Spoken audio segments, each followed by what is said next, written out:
Before we begin, don't forget to subscribe to the channel, leave a like on the video, and comment what you thought about the story.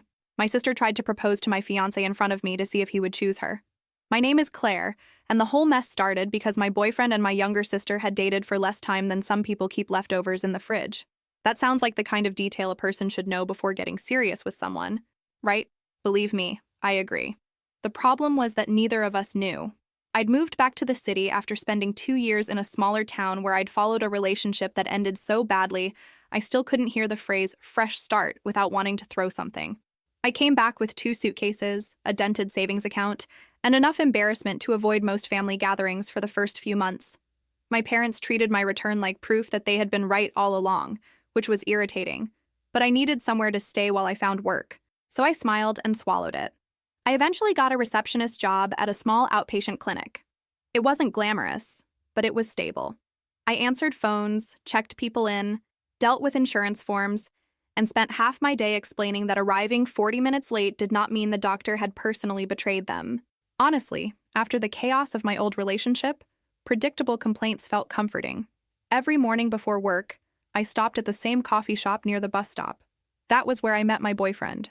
He worked building maintenance for an office complex a few blocks away, and he was always there in work boots, holding the same plain coffee like it had personally kept him alive. We started talking because the bus was late again, and he made a comment about how the route seemed to be scheduled by someone who hated employed people. I laughed harder than the joke deserved. He noticed. After that, we kept running into each other. At first, it was stupid little conversations, the crowded bus, a show we both watched, the bakery display that looked better than anything either of us could afford before payday. Then he started saving me a seat when the coffee shop was packed. I started ordering his drink if I got there first. A month later, he asked if I wanted to get dinner. I said yes, then immediately went into the clinic bathroom and stared at myself in the mirror like I'd agreed to a hostage exchange. Dating him felt easy in a way I didn't trust at first. He didn't push when I got quiet. He didn't make every disagreement into a test of loyalty. He fixed small things in my apartment without acting like I owed him worship afterward. He had flaws, obviously. He got stubborn when he thought he was being practical, shut down when arguments became too emotional, and had a habit of saying, "I'm fine," with the facial expression of a man planning to move into the woods. Still, he was kind, consistent, normal. Normal was deeply attractive to me by then. I told him I had sisters, but I didn't talk about them much. My older sister and I were close. My other sister, the quiet one, usually stayed out of conflict. My younger sister and I had always been complicated. She was sensitive, according to my mother, dramatic, according to my older sister, exhausting, according to me, on my less charitable days. He told me he'd briefly dated someone from an app a few months before meeting me. It had lasted less than 2 months, never became serious, and ended because he didn't feel the connection he wanted. I didn't ask for pictures. He didn't volunteer them. Adults have pasts.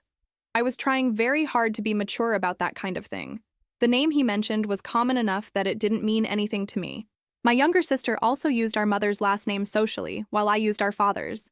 There was a whole family story behind that, involving a temporary separation when we were teenagers, hurt feelings, and paperwork no one bothered to change later.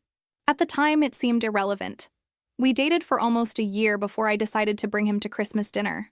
That decision still makes me want to shake my past self gently by the shoulders.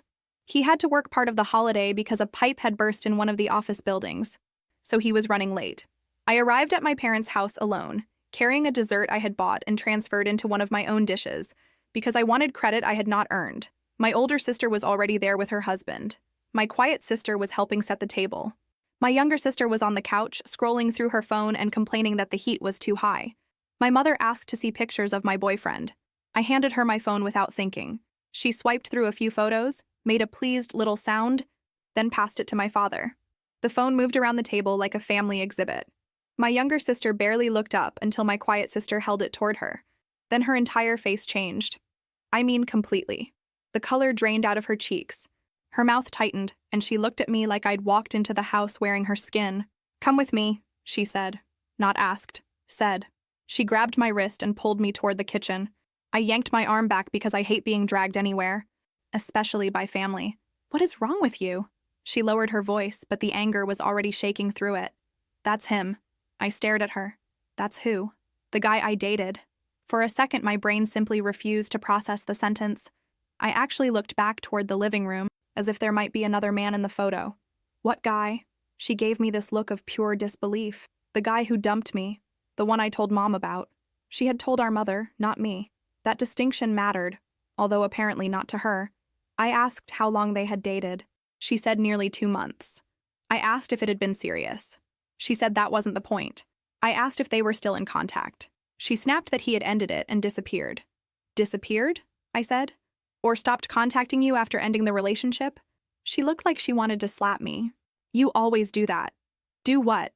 Make everything sound reasonable so you can pretend nobody else has feelings. That was unfair. And because it was unfair, it hit exactly where she knew it would. Before I could answer, the front door opened. My boyfriend stepped inside carrying a bottle of wine and apologizing for being late. He looked tired, cold, and completely unaware that he had just entered a room where his romantic history was sitting beside the mashed potatoes. Then he saw my sister. He stopped. Not for long, maybe 1 second, but I saw it. He looked at her, then at me, and said my name carefully. My chest went hot. She told me. Everyone went silent. My father still had my phone in his hand. My older sister's husband suddenly became extremely interested in a bowl of rolls. My boyfriend set the wine down. I didn't know you were sisters. My younger sister made a sharp, humorless laugh. Of course you didn't. He looked at me again. Do you want me to leave? That question saved him, honestly.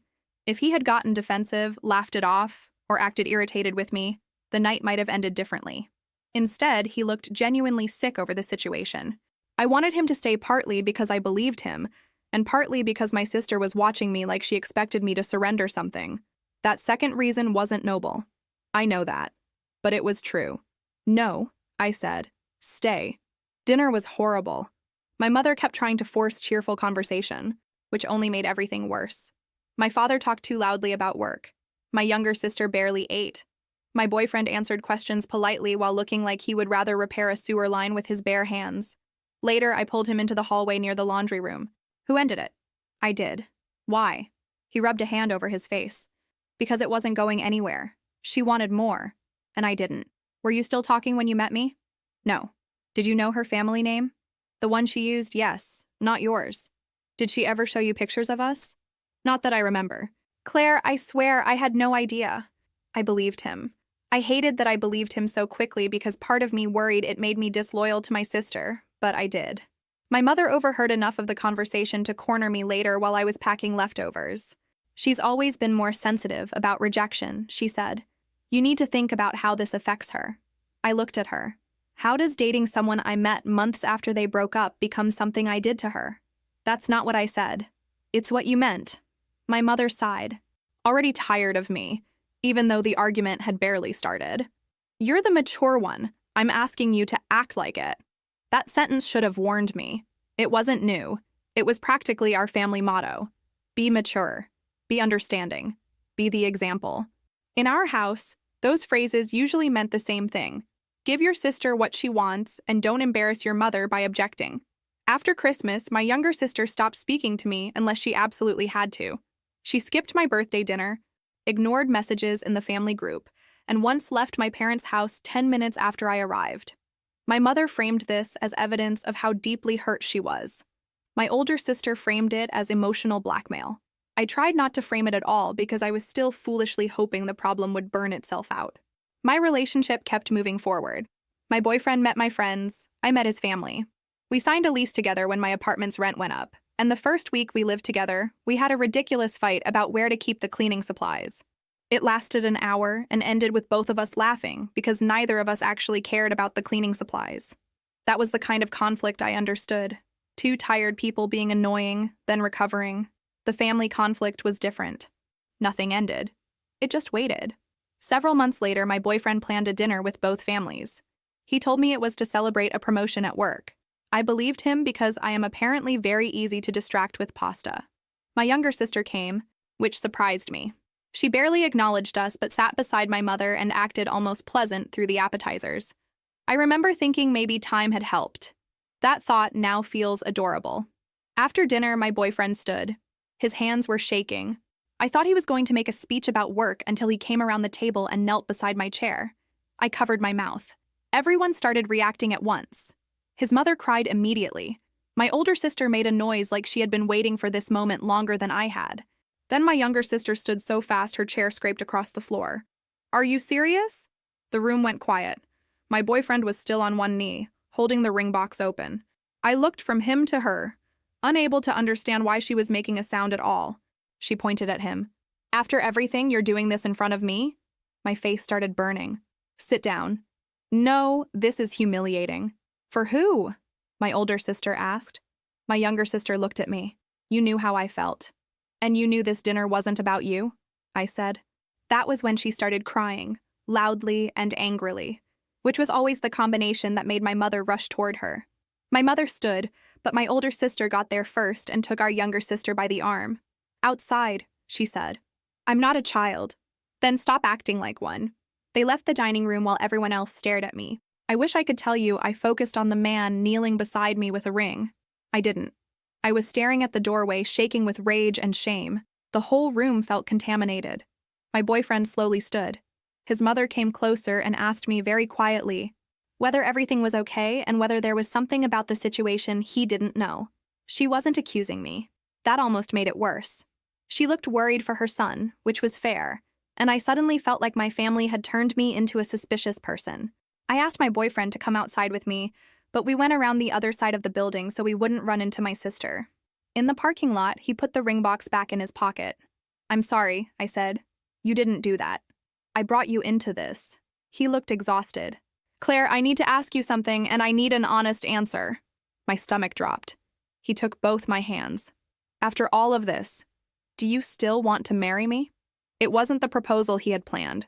There were no people cheering, no dramatic kneeling, no perfect photo. We were standing near a dumpster while a delivery truck backed up somewhere behind us. "Yes," I said. "I do." He let out this breath like he'd been holding it for months. Then he took the ring out again and slid it onto my finger. I cried. He cried a little and denied it later.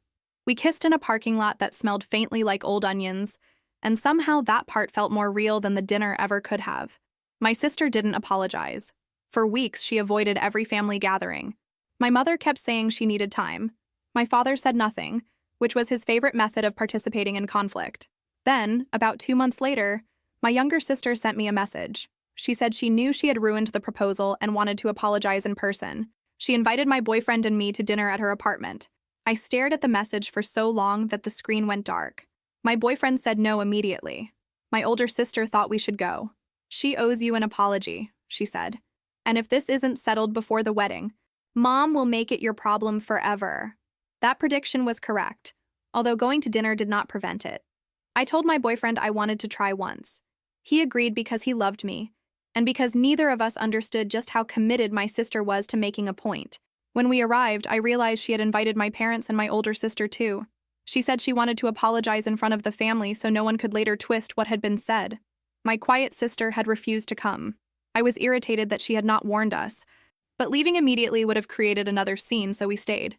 Dinner started normally. Too normally. She had cleaned the apartment, cooked a meal, and even bought the dessert I liked. She asked about the wedding venue. She complimented my ring without touching it. My boyfriend remained polite but guarded. I kept waiting for the apology. It didn't come during dinner. It came after dessert, except it wasn't an apology at all. My sister put down her fork and said, "I keep thinking about what you told me." My boyfriend looked at her. "What did I tell you? That you didn't see us becoming serious?" He glanced at me, then back at her. "I said that when we broke up. But with her, you knew." "No," he said. "I got to know her." My sister laughed softly. "Right. So what exactly does she offer that I didn't?" I felt my whole body tense. "This isn't an apology. I'm trying to understand." "No, you're trying to make him compare us." She ignored me and looked directly at him. "If I offered you exactly what she's offering now, would you still choose her?" He pushed his chair back slightly. "I'm not answering that." "Why not?" "Because this is inappropriate." She stood. I thought she was going to storm away. Instead, she reached into the pocket of her sweater and pulled out a small ring. My brain took a second to catch up. When it did, I genuinely wondered if I had fallen asleep at the table and entered some kind of stress dream. She came around the table and knelt in front of him. "Then choose," she said. My boyfriend stood so quickly his chair hit the wall. "Get up." She held the ring out. Just answer. No. The word was immediate. Flat. Final. She flinched anyway. I walked around the table. I was furious, humiliated, and not thinking clearly. I told her to stand up. She looked at me and said, "Scared he'll hesitate?" I shoved her shoulder. It wasn't a hard shove, but she was kneeling and off balance. She tipped sideways and caught herself against the couch. The room exploded. My mother screamed my name. My father stood. My older sister swore. My boyfriend grabbed my arm and pulled me back. The second I saw my sister on the floor, I knew I had crossed a line. I also still wanted to scream at her, which is not a flattering combination of emotions. "I'm sorry I pushed you," I said, breathing hard. "But what is wrong with you?" My mother rushed to my sister and crouched beside her like I had thrown her down a staircase. My father started toward us, then stopped in the middle of the room, caught between his wife and me. In the end, he followed my boyfriend and me into the hallway while my mother stayed with my sister. That division said more than anything anyone yelled that night. In the car, my boyfriend was silent. I wanted him to tell me I had been justified. He didn't. "You can't put your hands on her," he finally said. "I know. She was completely out of line. I know. But you can't do that." I said I know. I snapped the last word, then cried because I hated that he was right, and hated even more that being right did not make me feel less betrayed. A few days later, my older sister arranged a conversation at her apartment. She said she would be there to keep anyone from throwing furniture or proposing marriage to an unwilling audience. I laughed, then felt guilty for laughing. My boyfriend came because I asked him. My younger sister arrived late and sat with her arms folded. I apologized first. "I shouldn't have pushed you. I was angry, but that doesn't make it acceptable." She nodded once. No apology in return. My older sister looked at her. "Your turn." My younger sister stared at the floor. "I didn't actually think he'd say yes." "That helps so much," I said. I wanted to see if he hesitated. My boyfriend leaned forward. "Why?" Her eyes filled. But this time she didn't perform the emotion. She looked genuinely ashamed. "Because with me, you said you weren't looking for anything serious. Then a few months later, you were serious with her. You moved in with her. You proposed. It made me feel like I was good enough to pass time with, and she was good enough to choose. For the first time, I understood part of what was underneath the behavior. Understanding did not make the behavior acceptable, but it made it human." My boyfriend answered carefully. "I didn't date Claire to hurt you. I didn't know she was your sister. What happened between us was brief, and ending it didn't give either of us permanent rights over the other person's life." My sister wiped her face. "I know that logically, but not emotionally," my older sister said. She gave a small, bitter laugh. "Apparently not." I asked what she wanted now. She looked at me for a long moment. "I don't think I should come to the wedding." The answer surprised me. I had expected a demand for inclusion, not an admission that she couldn't handle it. "Is that what you want?" I asked. "Yes. I don't trust myself to sit there and be normal." It hurt, but it was honest. "Okay," I said. My mother later acted as if I had banned her. The wedding invitation problem became public at my quiet sister's birthday dinner. She had chosen a casual restaurant and made one request beforehand: no fighting. That should tell you everything about birthdays in my family. For most of the meal, we managed it. My younger sister wasn't there, claiming she had a headache. I suspected the headache was me, but I kept that opinion to myself. My mother asked about flowers, my older sister talked about dresses, and my father tried to calculate how many people could fit at each table even though no one had asked him. Then my mother said, "I assume your sister's formal invitation is going out with the others." I put down my glass. "No." The table went silent. My mother blinked. "What do you mean, no?" "She decided she isn't coming." She said that while she was upset. She said it during a calm conversation. "And you just accepted it?" I stared at her. What exactly was I supposed to do? "Drag her down the aisle behind me," my quiet sister whispered. "Please." It was her birthday, and the guilt hit me immediately. I lowered my voice. My mother did not. "You're the older one. You're getting married. You have everything you want. You could show some grace." There it was again. The mature one, the lucky one. The daughter who supposedly had so much that any hurt inflicted on her became affordable. My sister got on one knee and proposed to my fiancé in front of me. She was emotional. So was I. You didn't seem impressed by that. My mother's face hardened. "You pushed her," and apologized. An apology doesn't erase it. Interesting. My older sister kicked me under the table before I could make the comment worse. I ignored her because I was already angry enough to become my own worst legal counsel. My quiet sister put both hands flat on the table. Can we not make my birthday another meeting about her? Everyone stopped. She rarely raised her voice. My mother looked offended, as if peace had been promised specifically to her and then withdrawn. My quiet sister turned to me. I love you, I support you, but I'm asking everyone to stop right now. I apologized. My father changed the subject. The rest of dinner limped along until dessert, and I went home feeling like I had ruined someone else's night, even though I hadn't started the argument. That was another family specialty. My mother lit the match, but I was blamed for making smoke. Over the next few days, she called repeatedly. She said family should come before misunderstandings. She called the proposal incident a misunderstanding, as if my sister had accidentally dropped to one knee while tying her shoe.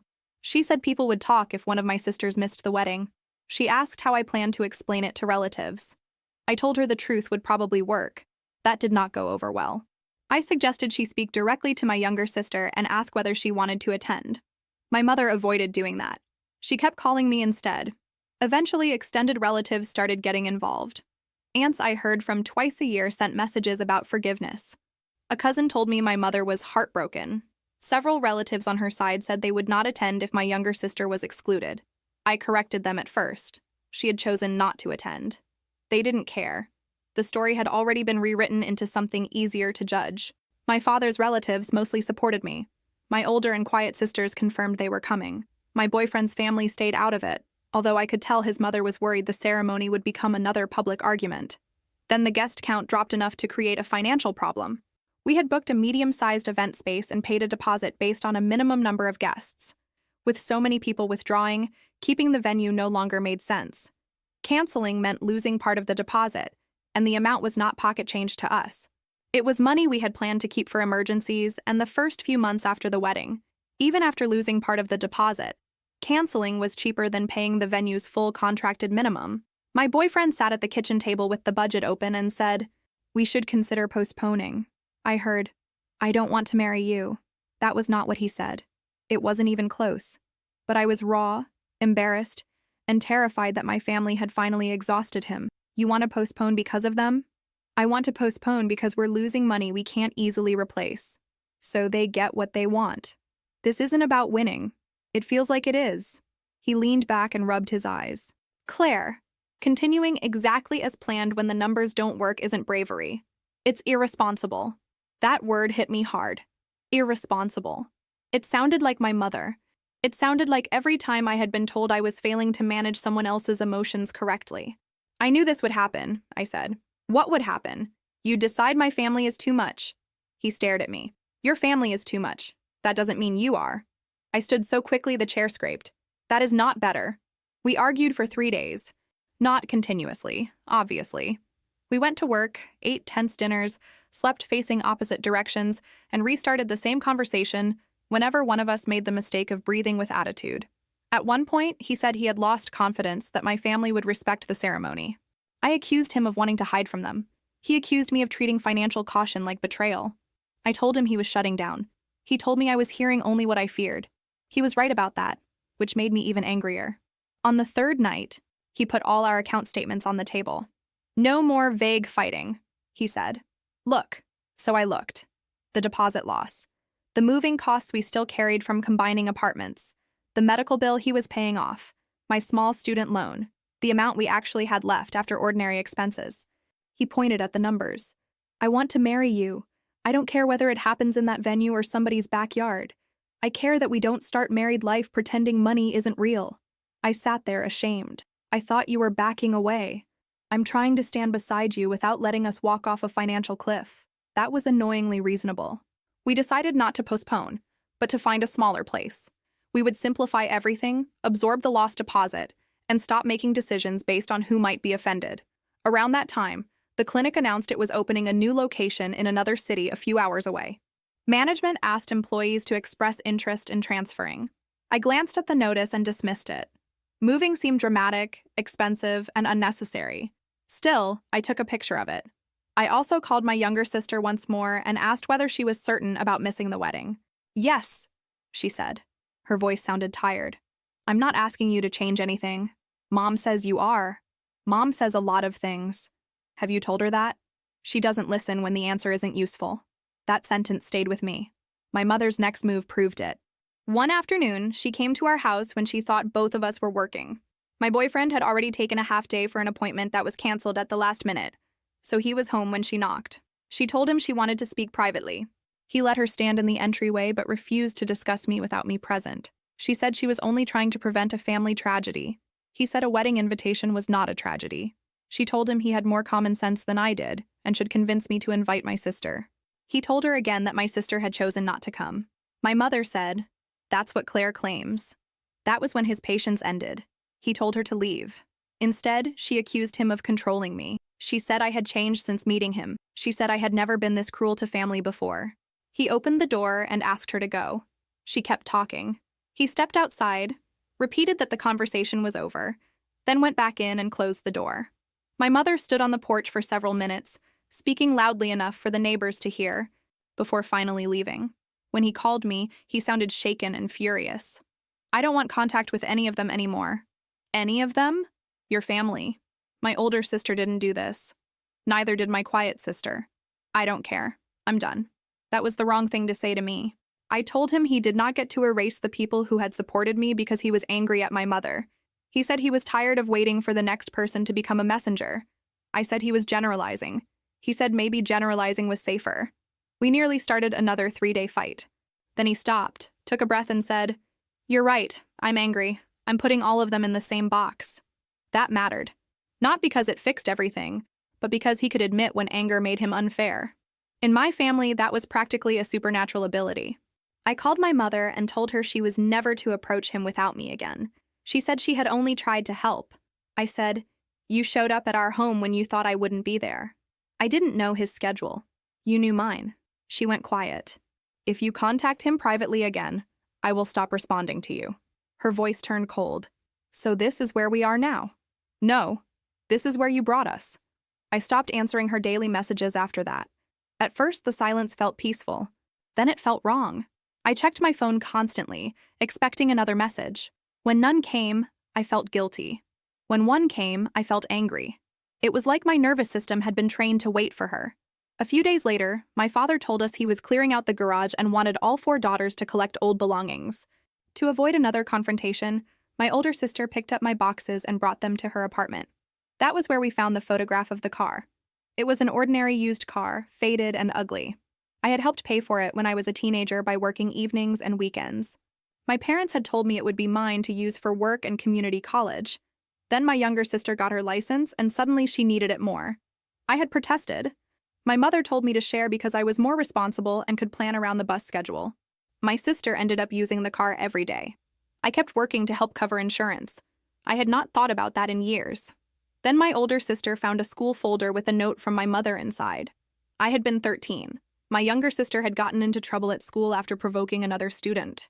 And the note told me I needed to be the example and help keep peace at home. My older sister sat beside me on the floor.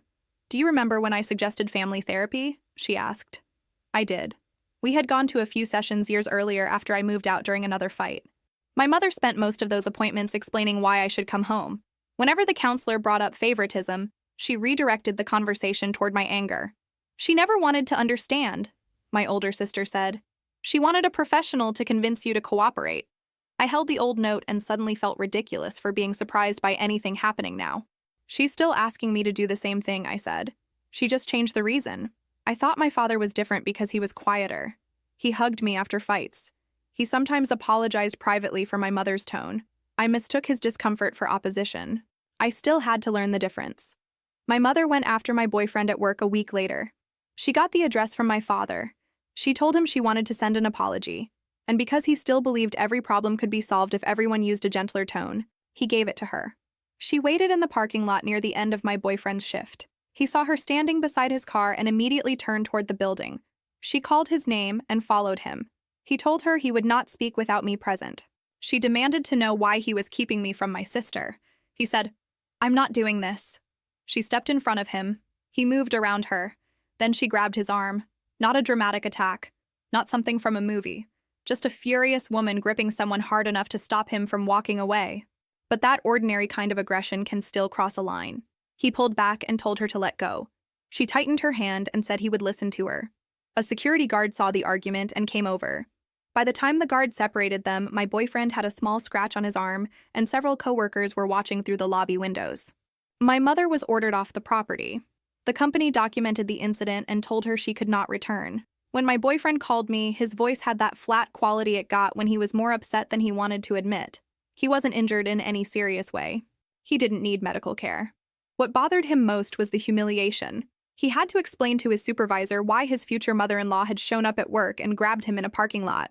His supervisor was understanding, but she also made it clear that another incident could create a workplace problem. I drove to meet him after his shift. He sat in the passenger seat while I stared at the red mark on his arm. "I'm so sorry," I said.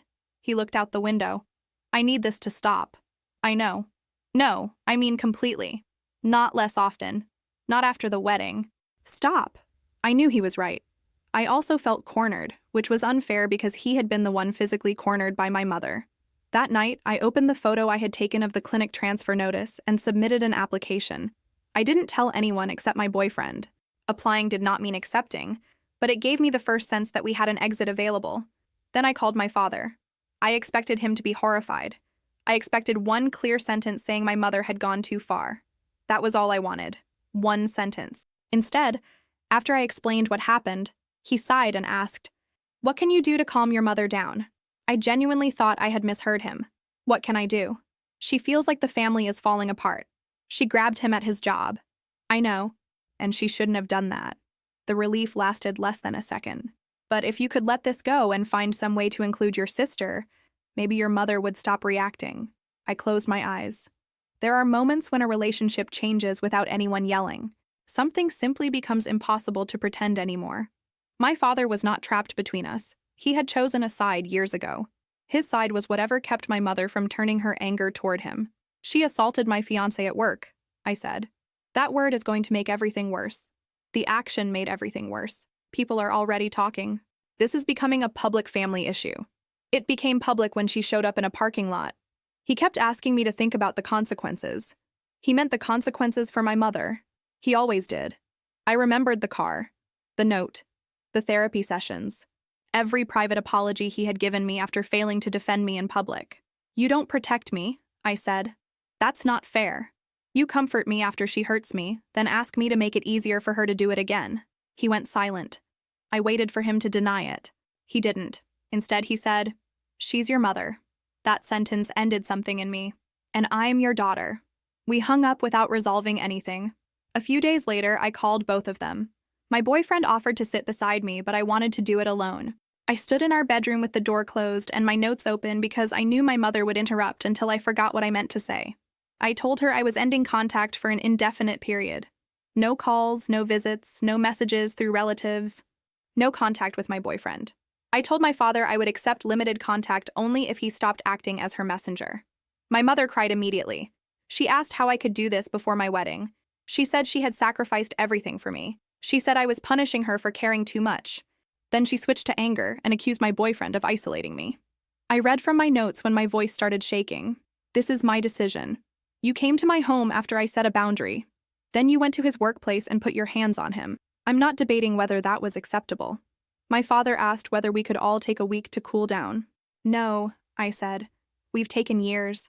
The call ended with my mother sobbing and my father saying I would regret this. Maybe he expected that sentence to scare me. It did. I still ended the call. My boyfriend and I sent one message to the relatives who were still invited. We explained that the venue had changed and that only people who received direct confirmation would get the location. We did not explain every family detail. We did not defend ourselves. We stopped trying to make the family look united. Afterward, I turned off my phone and cried on the bathroom floor. Relief and grief can exist together. I felt lighter because the decision was finally clear, and devastated because clarity did not create the mother I wanted. I kept reaching for my phone, then remembering there was nothing I wanted to read. Some relatives sent support. A few admitted they had not known the full situation. Others stayed silent. One aunt sent a long message about how life was short, which is apparently a reason people use when they want you to tolerate behavior they would never accept from a stranger. Then my younger sister did something I did not expect. She wrote in the family group that her decision not to attend the wedding had always been hers.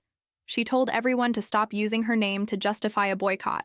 She said our mother had crossed a line by going to my boyfriend's workplace and had no right to claim she was defending her. My mother responded with several furious messages. My sister answered only once. You weren't defending me. You were using me. That ended the public argument. A few days later, my sister asked to meet me outside my building. I almost refused. Then I went downstairs because curiosity is stronger than dignity more often than I'd like to admit. She stood near the entrance with her hands shoved into her coat pockets. I should have said it sooner, she said. I waited. She looked uncomfortable. Good. I had been uncomfortable for months. I let Mom speak for me because part of me liked that she was angry at you, she admitted.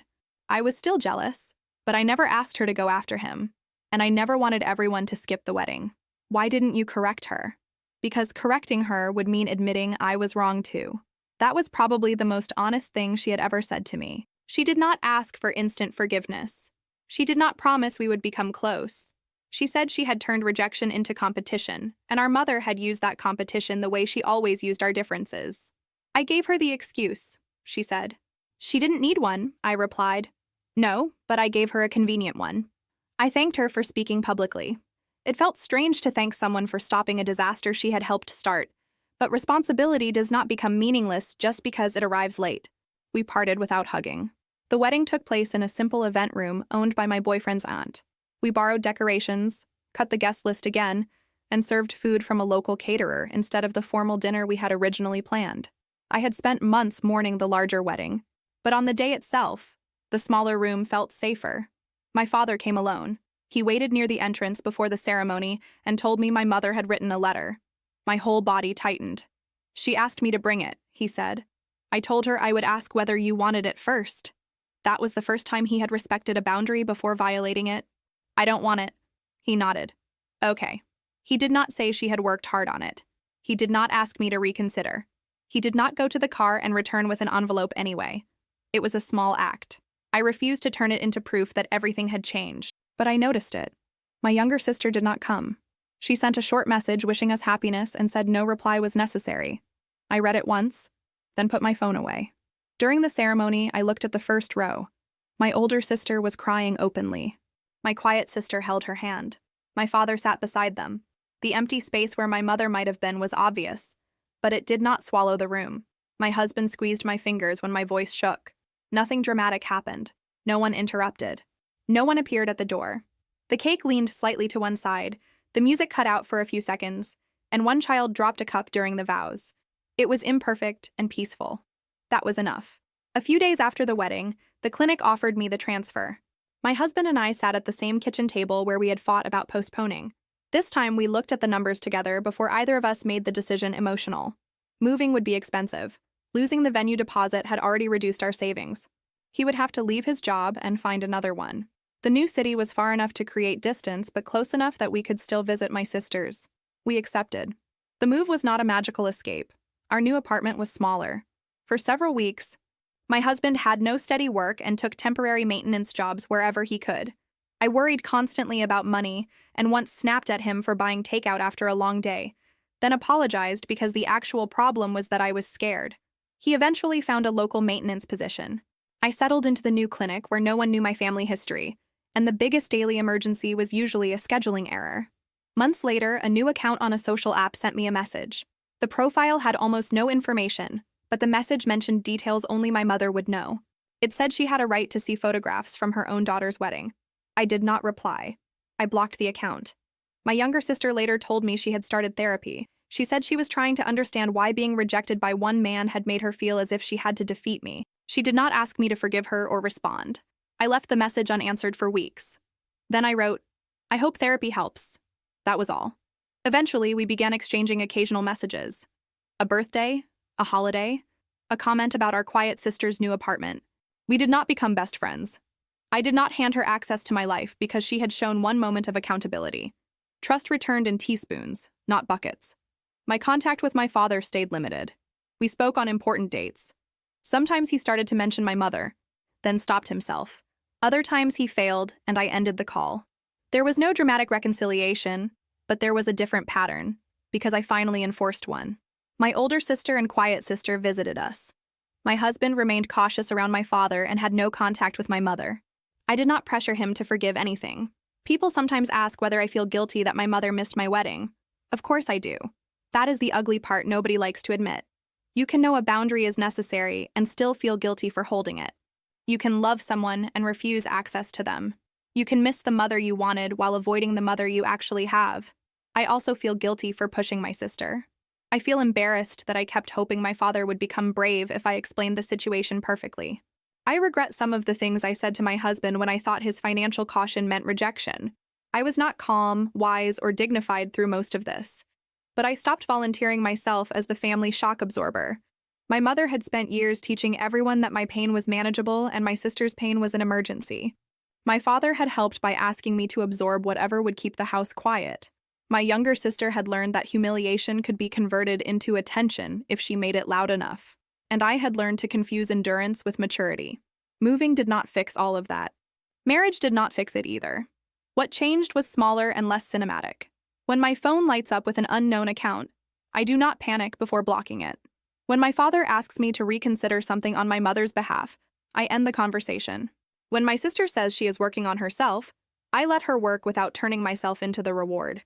And when my husband asks whether I am okay, I try to answer honestly instead of saying I'm fine with the expression of a woman preparing to move into the woods. We built a life that is ordinary in the best possible way. Bills on the counter, grocery lists, arguments about laundry, calls with my sisters, quiet weekends, no one kneeling in front of someone else's fiancé, no one waiting in a workplace parking lot. There are still days when I want a cleaner ending.